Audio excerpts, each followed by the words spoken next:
Folks, I try not to do 3 videos in a day, seems a bit like overkill, but I don't like to leave a thing unfinished. And the story regarding the, what was it called? The National Committee for Games Policy is an unfinished story.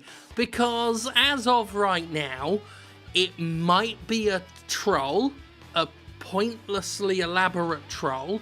It might be that. It could be some kids who genuinely feel like they're doing the right thing in a misguided, poorly presented way. There's an outside chance that there are actual industry veterans involved, but that's looking less and less likely. As I said in my first video on this, I didn't trust it from the off, and it seems even less trustworthy than I'd anticipated, so let's just get this over with. We won't dwell too long on this. I've got to go back to playing Skullgirl Zombie Hunter. I don't want to, I've just got to.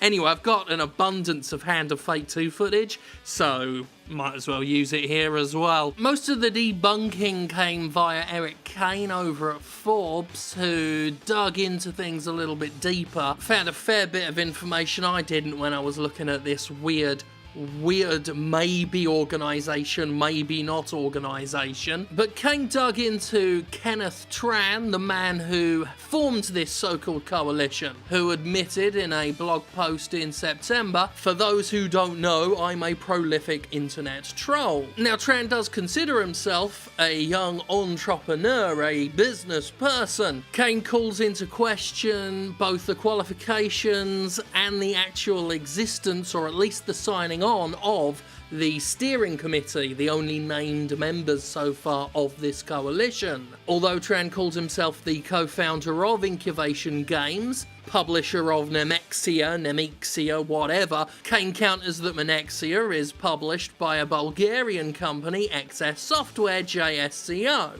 However, the Incubation company is itself a bit of a mystery, and the Nemexia page, as Kane points out, is under permanent maintenance, so again, shrug, fuck knows. In any case, the Forbes article, which I'll link in the description, feel free to read it on your own time, pretty much says that the whole thing about this coalition is fake news, but it continues to be interesting from there because Tran absolutely continues to insist it isn't. The National Committee for Games Policy Twitter account responded to the Forbes article saying, "Hey, I just read your story and got your email. I troll sometimes, but this is real. I started the NCGP after I got back from working for Kushner, Trump family, over the summer." This is something you'll notice if you read Tran's blog post. He name drops a lot. Forbes asked for a 527 group IRS filing to try and prove that this coalition exists, and Tran actually was able to produce one, except that the IRS filing was filed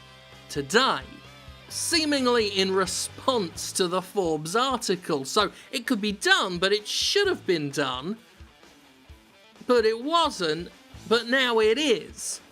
I sort of love this. Also, if Forbes is correct, the vice president of this coalition is 17 years old. That's either one hell of a wunderkind or one hell of a bad idea. I got an email earlier today expressing disappointment in the video I originally published on this coalition because they thought I wasn't being harsh enough, that I wasn't being critical enough of the group.